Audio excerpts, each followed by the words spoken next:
Deep beneath the scholar's city shines a false sun within a fabricated sky. In any age exist those who consider the floor an extension of their bookshelves. And this vault's architects surely belonged to that special breed. If the stack grows too high, start a new one. If no room remains, then make more rooms. A simple solution at first, and then bit by bit, a profound transformation. Knowledge buried beneath knowledge, a growing, creeping labyrinth from which there is no escape.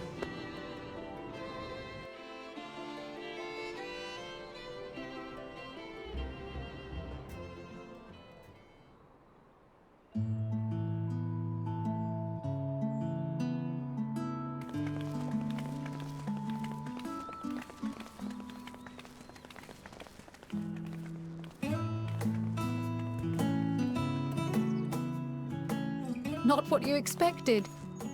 I must admit, the artifice is very convincing. But I assure you that we are beneath Sharlayan itself. The breeze you feel, the flowing waters you hear, all created by the hand of man. The island is volcanic, you see, and once upon a time this great hollow must have been a reservoir for magma. It was discovered some 400 years ago, at which point it was repurposed as a storage facility for scrolls and samples and such.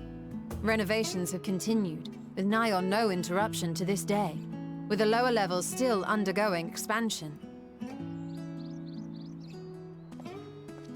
Aren't those people gleaners?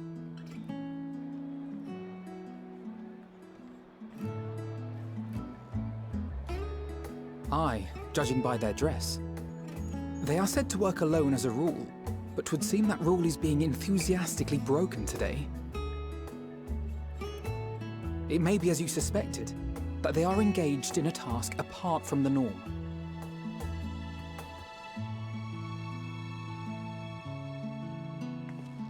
Let's spread out and get some answers then.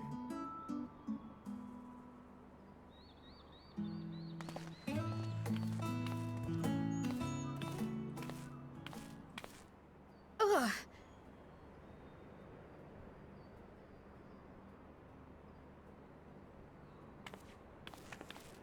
Did you call to me just now?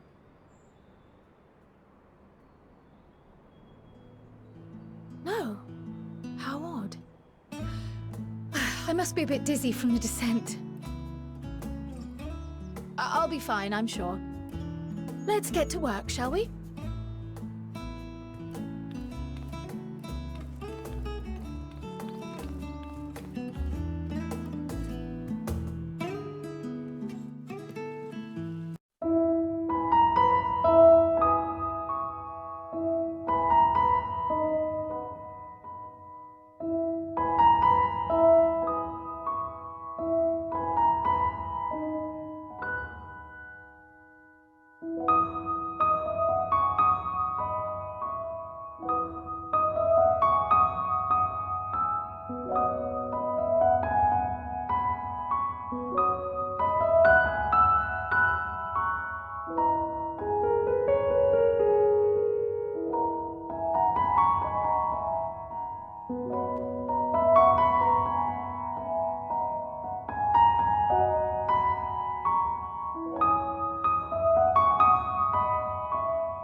Fair shot. Nicely done. Let me truss this one up, and I'll make my way over to you.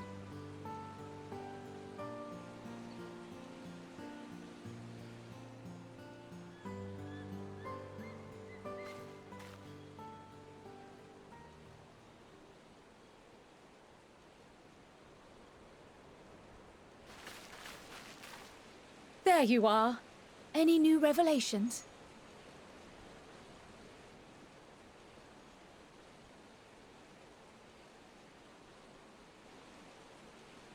So you met with that gleaner again, this time to capture a hornbill. I understand catching and bringing in creatures from the outside, but what's the point of chasing after ones already here? Oh, it's a simple thing, really. Occasionally, we remove specimens no longer needed for study, or those we've had difficulty raising.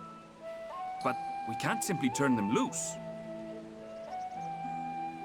Safely returning such creatures to their native habitats is another facet of a gleaner's duties. But not in this case, I'm afraid. I've been asked to bring the bird below.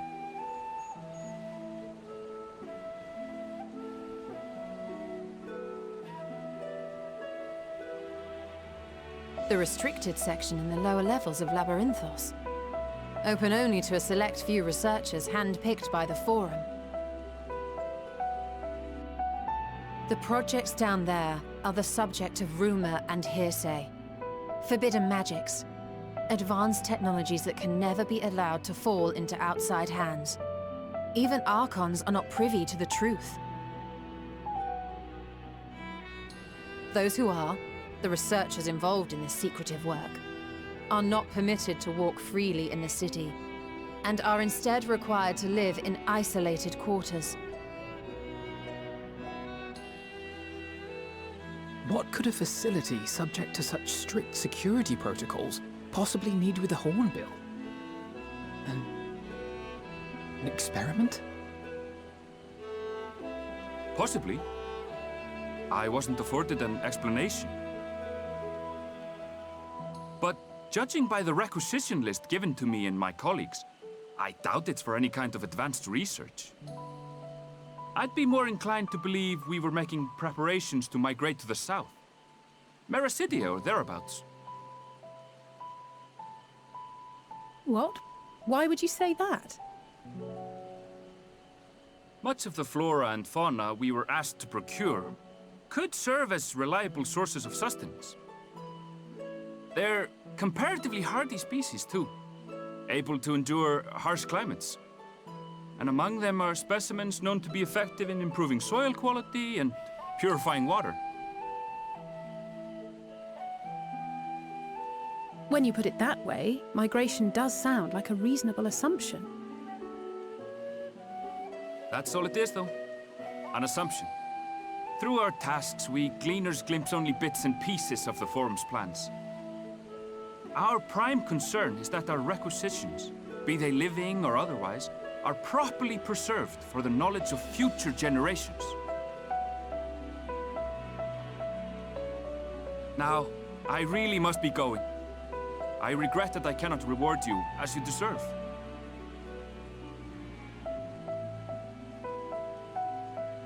Perhaps you might reward us after a fashion, then. It is imperative that we reach the lower levels. And seeing as you are already set to descend with your assigned cargo, mayhap we could accompany you as your assistants. I'm afraid that won't be possible. Once the animals have been prepared for transport, we send them down separately via the lift. I will, of course, follow after to make my report, but I can hardly pass you off as porters when there's nothing left to carry.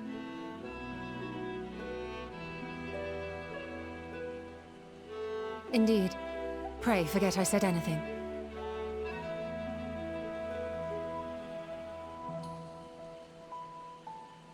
How do you feel about climbing? If you've strength and the courage to brave it, then there is another way down. This path leads to the 33rd facet. A mine shaft excavated during one of our expansions of Labyrinthos. While I cannot guarantee that the passage is safe to traverse, it should provide access to the medial circuit below. I never even knew such a place existed. Thank you. This is the perfect solution. You're quite welcome, but consider yourselves warned. If the going proves too treacherous, you'd do well to turn back. I bid you good day.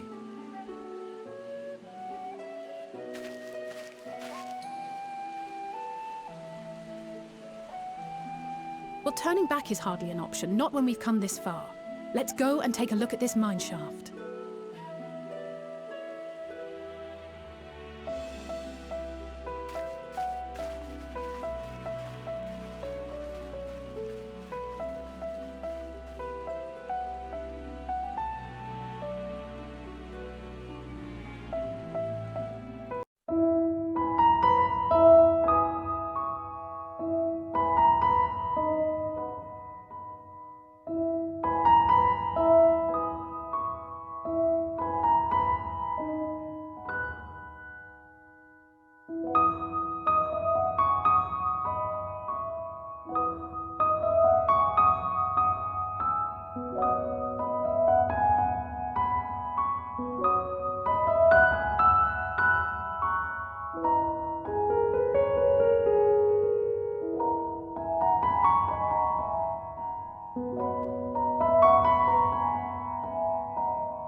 Hard to look away, isn't it?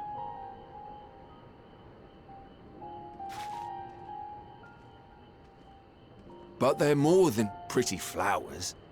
Heart blooms are attuned to ambient emotion.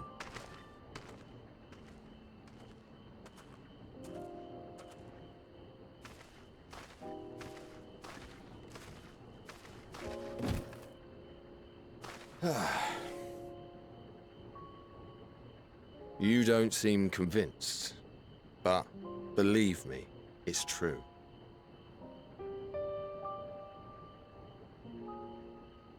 This ashen grey, for instance, it mirrors the anxiety and urgency of those working nearby as they rush to fulfill sudden orders. Intense feelings like those spur the petals to change colour.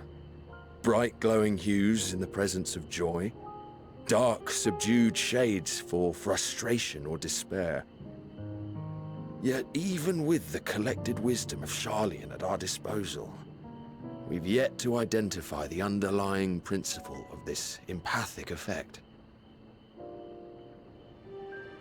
And there are other mysteries besides. Although the flower is extraordinarily long-lived, its low reproductive rate has made it difficult to find younger populations growing in the wild. With too few sightings to map its distribution, and no closely related species to track, we've been unable to pinpoint its land of origin. To further complicate matters, every culture, even dimly aware of its existence, has given it a different name and mythos.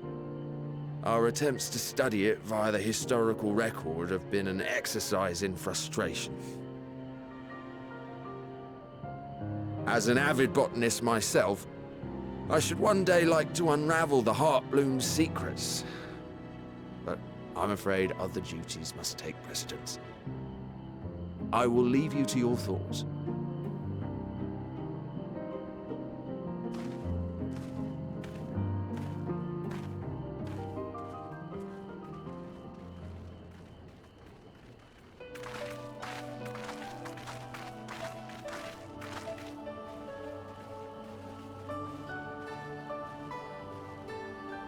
Have you learned aught of interest?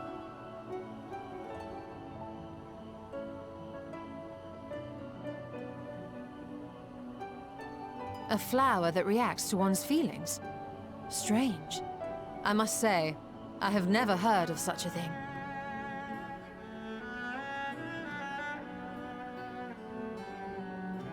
This is all very fascinating.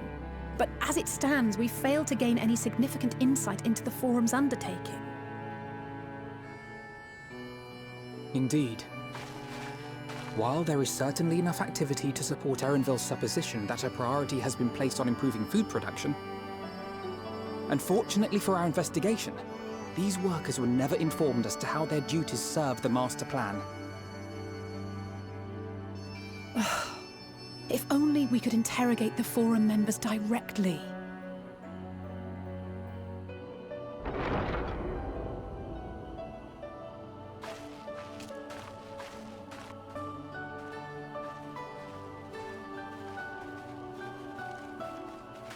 Isn't that the entrance to the Archaean?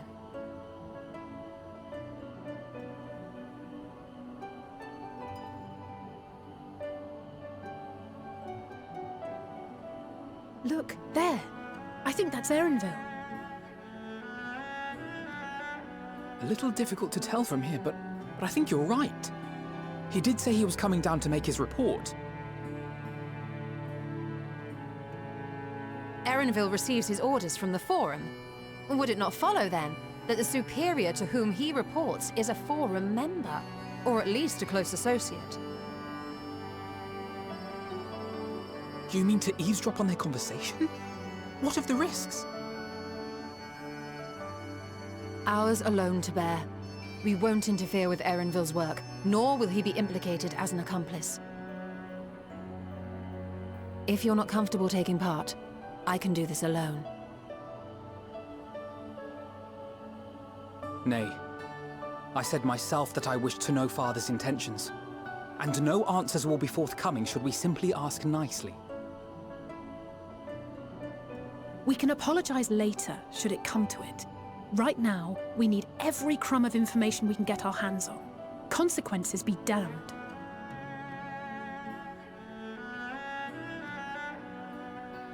It might be best if you came along as well.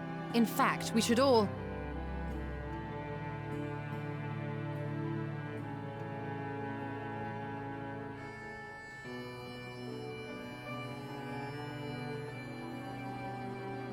Crier?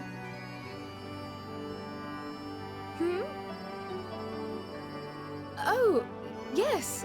That certainly sounds like a plan. I'm glad you agree.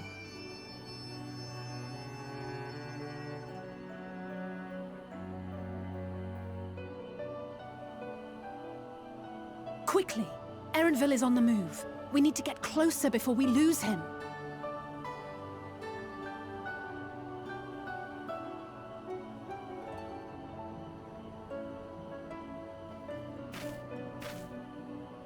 Almost. I can almost reach you.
I trust you will find your compensation to be more than satisfactory.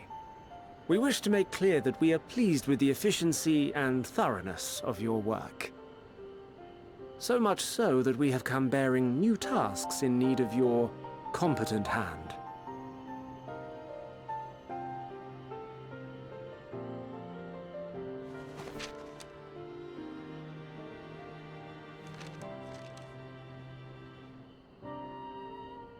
Another lengthy list.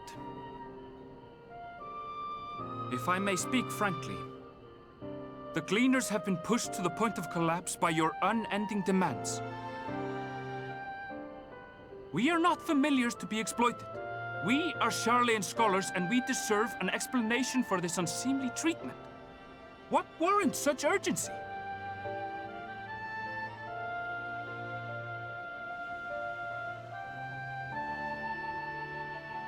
In an age long past, Sharlayan was charged with a momentous duty.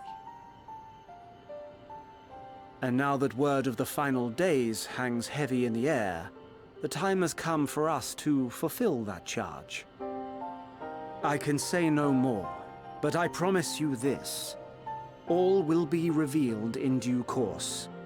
And when it has, you will understand that your toil was in service to the greatest good.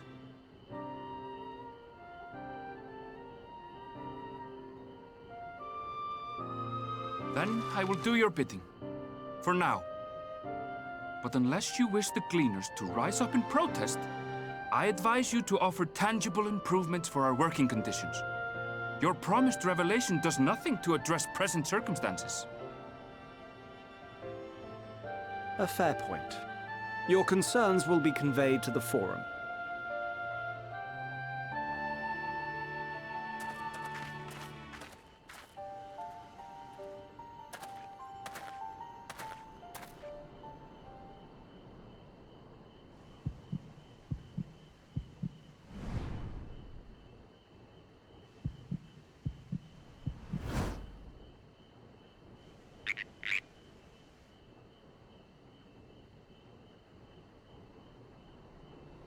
I hope that was informative. You may consider my debt to you repaid in full. While I do have my reservations about the Forum, I want to believe that they have our best interests at heart. Which is why I'm reassured that you're busy sniffing out the truth of things. We can ill afford to place all our eggs in one basket, this master plan of theirs, without first understanding the risks involved.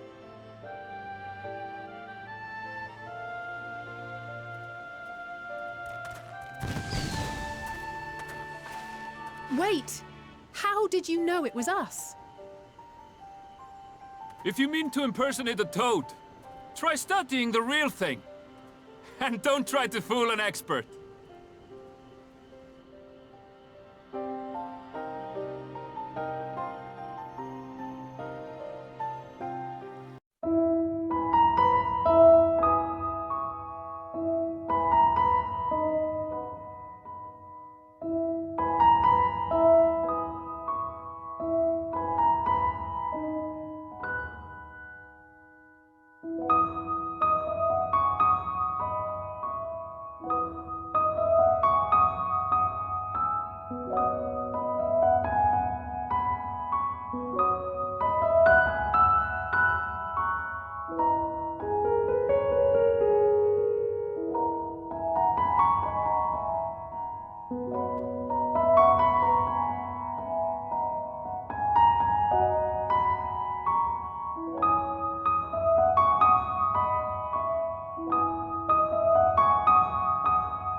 For you.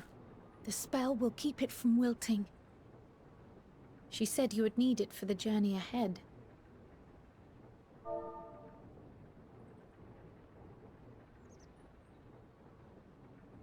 Will you speak with her now?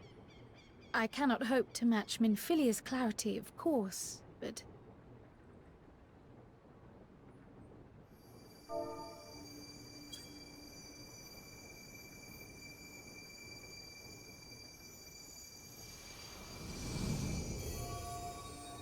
Thank you.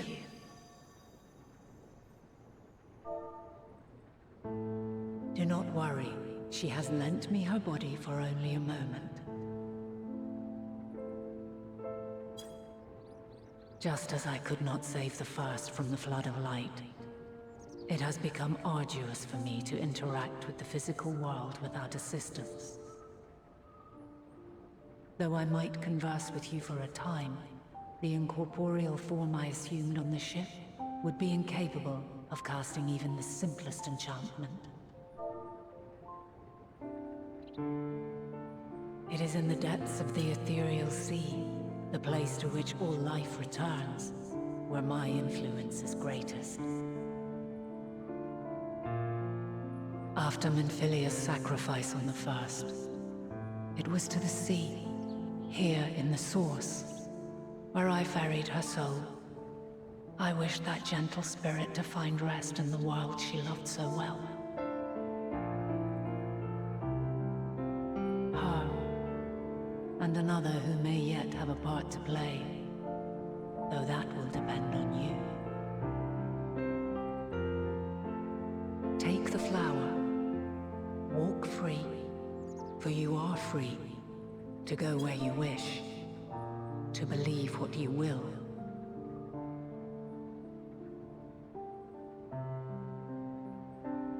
That blue will be your guide, test and proof of your conviction. In darkness, seek joy. Surrender not to sadness, and see beyond despair. Walk free, and bear the light for others to follow. Together, raise it aloft and let it shine, till the end, blinding and radiant.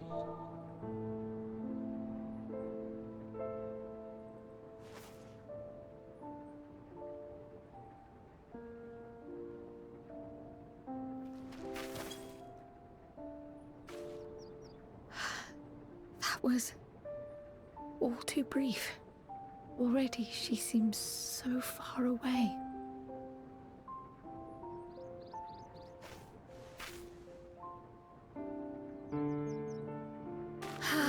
My apologies if I startled you. Ever since we began our descent into Labyrinthos, I had sensed another's will, straining to reach out. Even with my particular talents, though, I was unable to make a connection at first, so weak and tenuous it was. Once I took hold of that wispy thread, imagine my surprise to discover it was Heidelin herself. Needless to say, it seemed wise to learn what we could before letting go.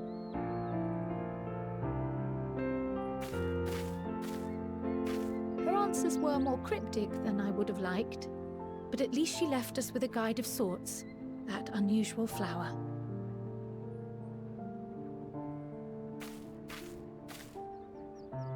Yes, we are definitely making progress.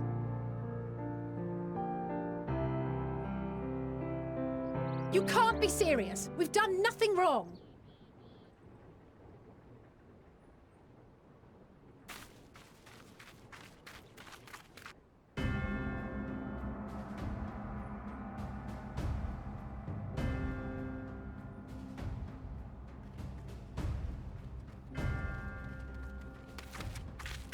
Master Fortuno, what business has the Forum with us? Obstruction and suppression, apparently. Mistress Baldessian, our records show you facilitated the Scions' entrance into Sharlayan by claiming them as assistants for your organization. We are aware of your investigations. After alerting the major institutions to the presence of potential troublemakers, we received word from an Archean custodian. A group operating under the auspices of the students, skulking about Labyrinthos and engaging in clandestine behavior. Clandestine? We may not have entered Sharlayan as Scions, but we did naught to conceal our identities.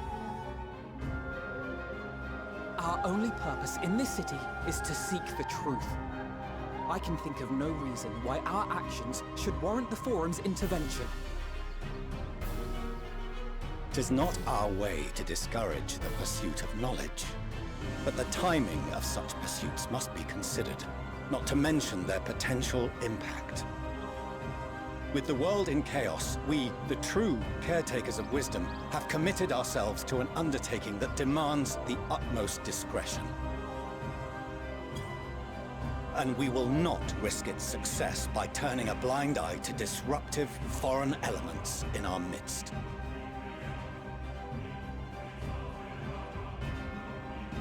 What, then, is to be our fate? Will you put us on a ship back to Eorzea? The Forum will convene to examine your case. The results of said inquiry will determine your future in this city. As for your absent companion, he has already been detained. Graha! But why? Is reading a crime now, too? Reading is encouraged, celebrated even. Not, however, of the volumes shelved in the restricted section of the library.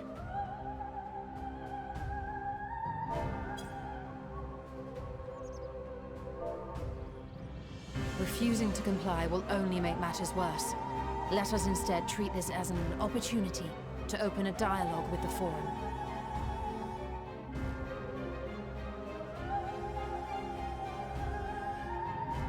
Silence is often one's best defense. I would advise against prolonging the proceedings with frivolous discourse.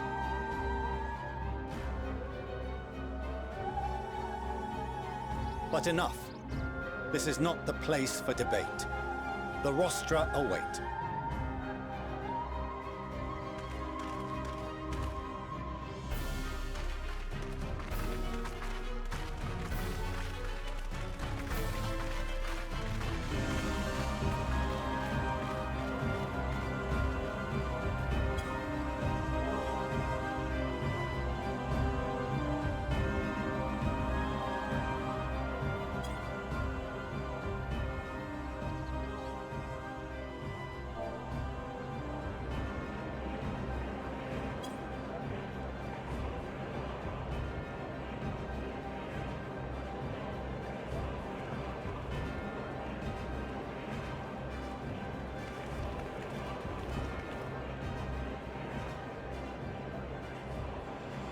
Forgive me.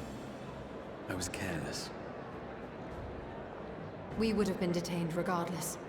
This way, at least, we managed to stay together. I trust your time within the Forbidden Archives was well spent.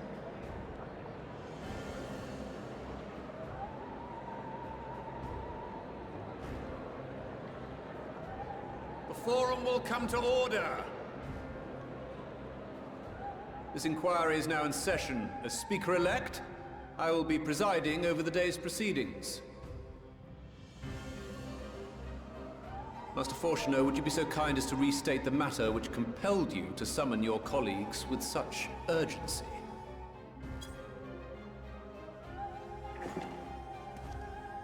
As you are all aware, we recently denied Eorzea's request for Sharlayan assistance. Since then, certain individuals dissatisfied with our decision have taken it upon themselves to interfere with our work.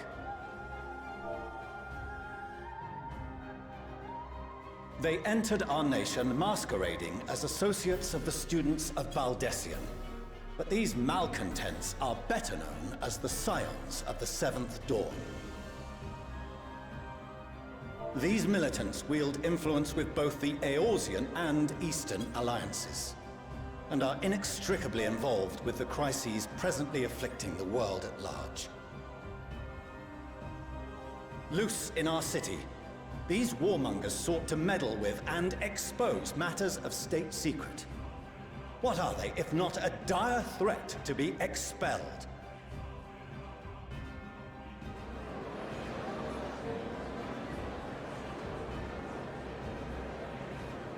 You have tarnished the good name of the students. Galuf would be ashamed.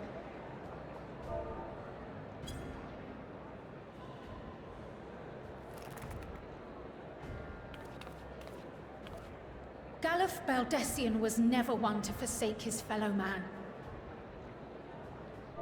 Even if this nation closed every door and retreated from the world, he would have found a way to help the Scions, help every soul of this star fight back against the coming doom.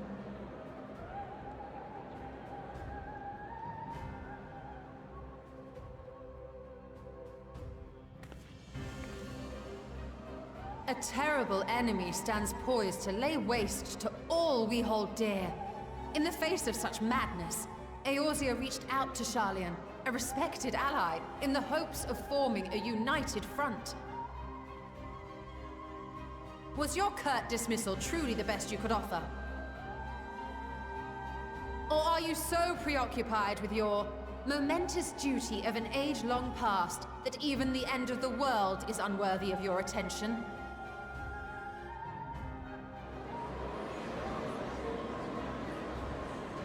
Whence came this revelation?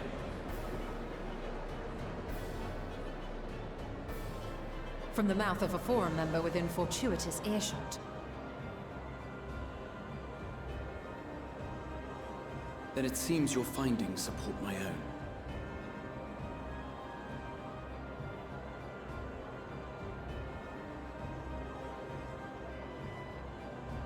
The reason I visited the restricted shelves was to study records of the Forum's policymaking process, to better understand the historical trends underlying their most major decisions. At first glance, the positions of neutrality in war and the accumulation of knowledge above all else appear constant and consistent, the unchanging pillars of Sharlayan society. And once upon a time, I might have left it at that. These days, however, I am more attuned to the subtleties of governance, and so I noticed something odd.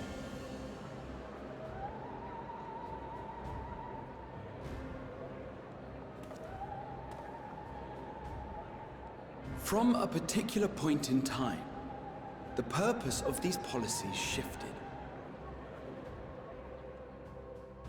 No longer was knowledge preserved for the benefit of society. Rather, society was to be gradually reshaped to ensure the preservation of knowledge.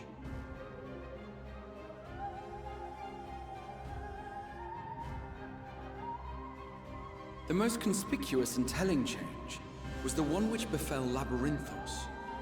Once little more than an oversized storehouse, an enormous allocation of funds saw it transformed into an advanced research and archival facility. I also discovered a fascinating account on the finances of our Dravanian colony. The settlement attracted students from far and wide, and the connections and tuition fees thus acquired were funneled into further improvements for the archives. Now, there is no question that our nation's progress is tied to the acquisition of wisdom. Nevertheless, the vast resources diverted for this purpose borders on the obscene.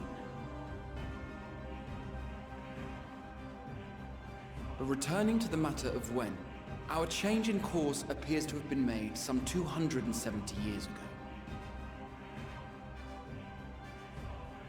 The very same period when Sharlayan scholars in the hinterlands began a formal study of the ethereal sea.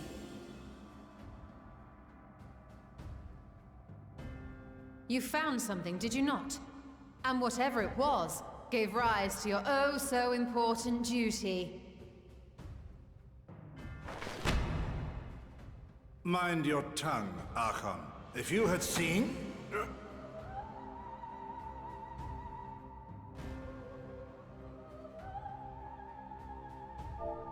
Yes. We are bound by a duty we cannot ignore. Knowing this, what would you have us do? Abandon our vital work and join you on the field of battle? We will never choose the way of the sword. We will fulfill our mission, not through strife and bloodshed, but survival. Come what may, we shall live on. We must.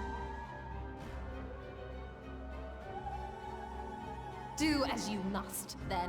But we Scions will fight until the heavens fall, until our last breath.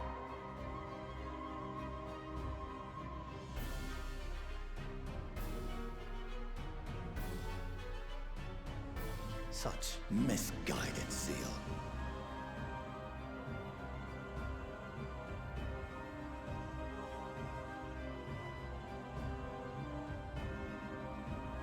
Father, Master Fortuner. I fail to understand the stance you have elected to take. But by the same token, I have yet to find a compelling argument to counter the challenge you put to us in Gridania. Still, in the midst of my uncertainty,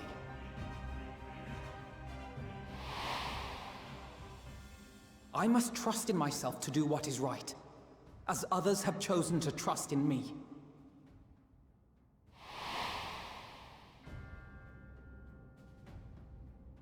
So I will continue, as I always have, weighing the consequences of my every action, and allowing my hope for the future to inform my decisions.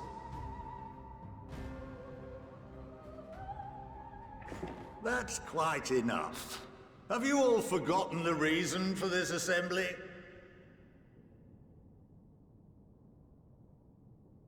Skolok Monteshane. He's the head of the studium and an old friend of my grandfather's. Honestly, every discussion devolves into some interminable debate. Terrible habit. Let's return to the topic at hand,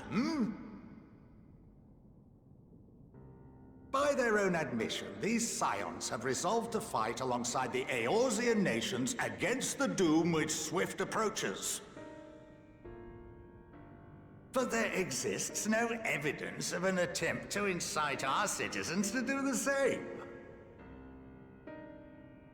Furthermore, while our decision may well have been the correct one, we cannot simply bull our way through these disagreements without inviting doubts or objections. Put yourselves in their place. Who among you would leave a tome unopened if an elder forbid you read it with no reason given? No.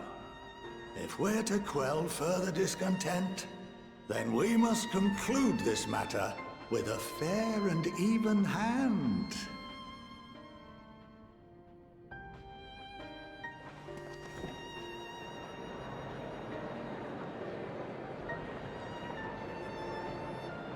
Order! We will have order! Master Monteshane raises some valid points. Keeping such concerns in mind, I propose we enforce the following measures. Until further notice, the students of Baldesion are to cease any and all activities within the domain of Sharlayan. You will also refrain from any further investigation into the Forum's decisions and duties. Failure to comply with these restrictions will result in the immediate expulsion of your Scion associates.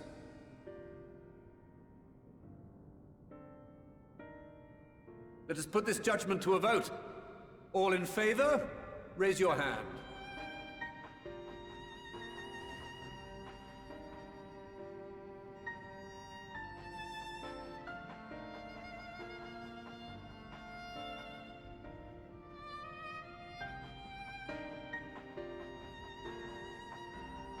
I count 51 for and 48 against. The proposal is passed.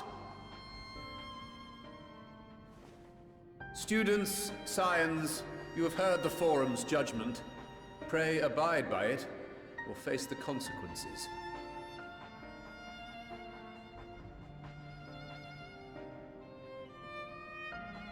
Honored members, I thank you for your time. This inquiry is concluded.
Welcome home, my lady.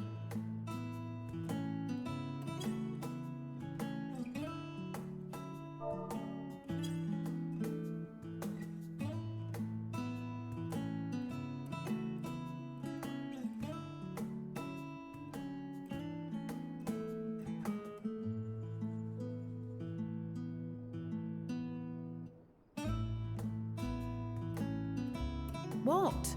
What are you gawping at?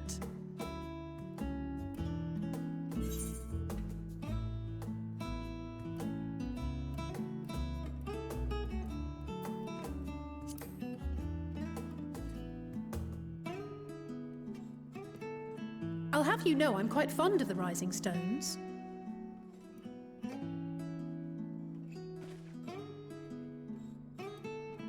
Lord Fortuneau is not to hear of this visit.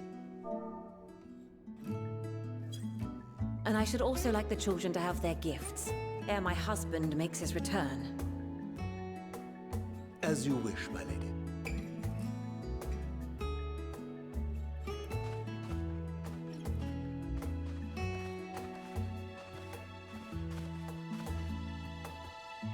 Master Alphino, Mistress Alice, if you would accompany me upstairs. We shan't be long.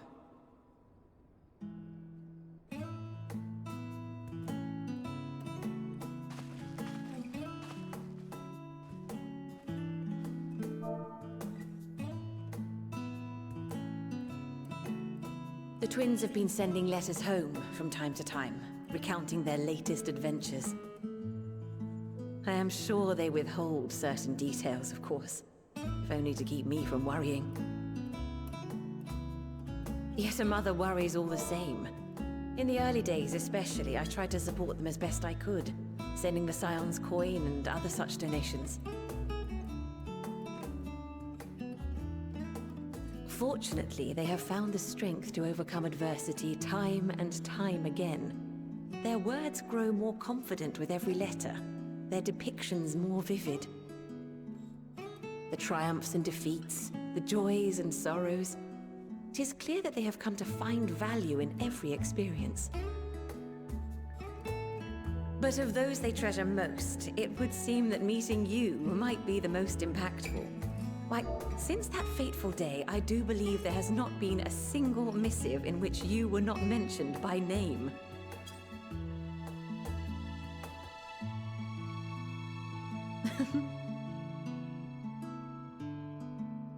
"'Tis plain they care for you, and I am glad they have such a steadfast companion watching over them.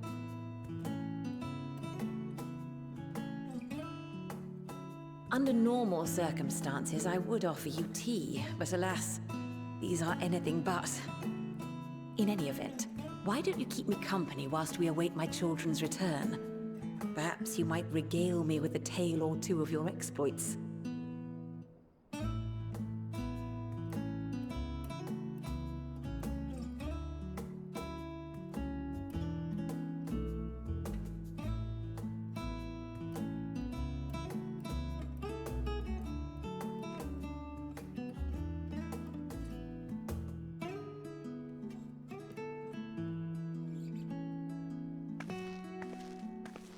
When you mentioned gifts, I wasn't sure what to expect. Mother, Oh, look how well it fits you. And the style is to your liking?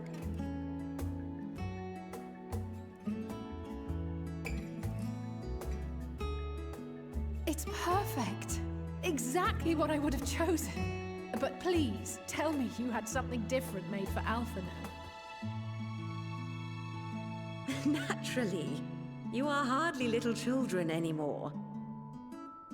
And while I shall miss dressing you in those precious matching outfits, I must respect the individuals you have grown to become. See for yourself.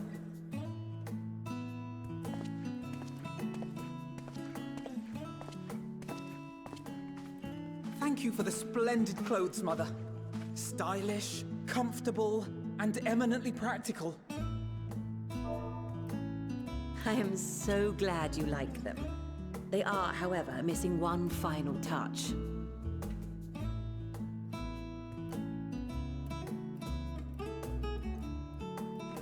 If you would allow me, Master Alphino.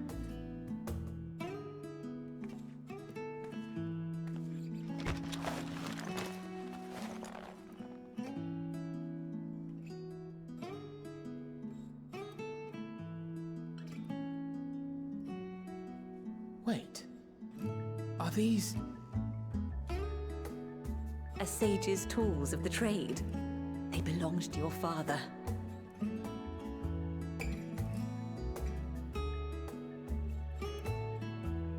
Though he may as well be chained to his desk these days, as a student he was often called upon to venture into the field. He wielded those armaments, both to heal and to harm in no few battles. None so fierce as those you two have braved, perhaps, but battles nonetheless. Thus did I pull them out of storage, to show you that he was not always the man who stands in vehement opposition to you now. And also because it would be a terrible waste of ridiculously expensive House Leveilleur commissioned artistry.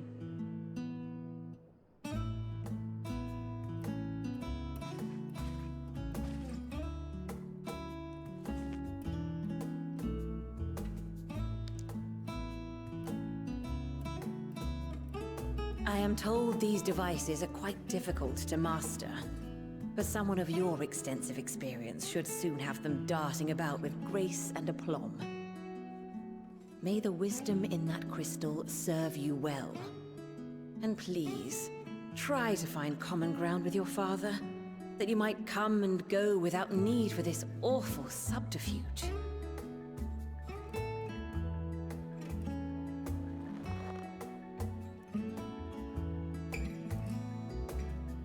We will, Mother. I promise. My final gifts to you, before you run off, are an observation and a suggestion. Firstly, Fortunato has ever been a serious man, but it was only after you were born that he truly lost himself in his work. I may not know the Forum's inner workings, but I know your father's. The timing of that change in him holds some significance. Secondly, do not seek to best your father with words. Far better that you simply show him. Let him discover the merit of your actions, after they cannot be undone.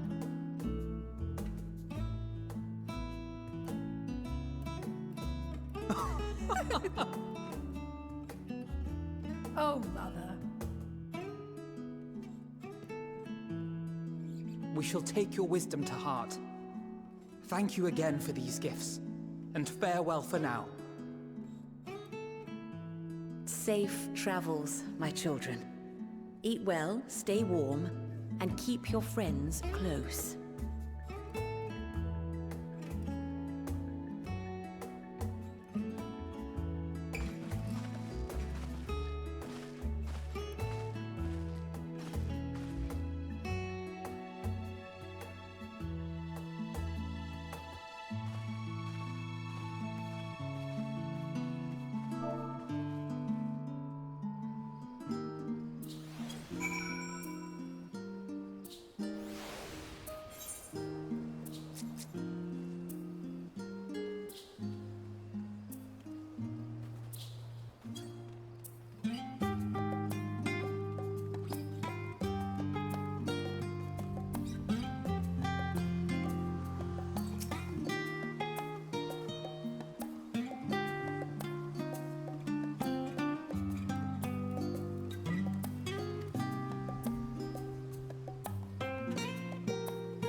set.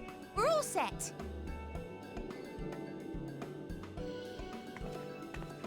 Just the 4 of you, was it? 3. I'm already attuned to the crystal in Thavnir. You are? Oh. I would have preferred more test subjects. Oh, well, never mind. If our 3 travelers could line up here, please.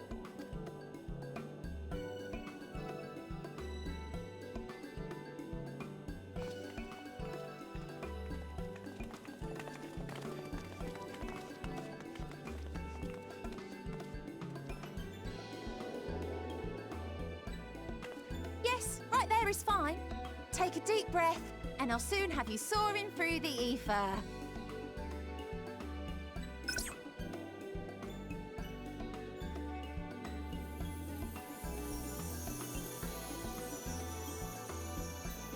Oh, and one last thing. You might experience a teensy-weensy touch of violent ethereal sickness. Good luck! What?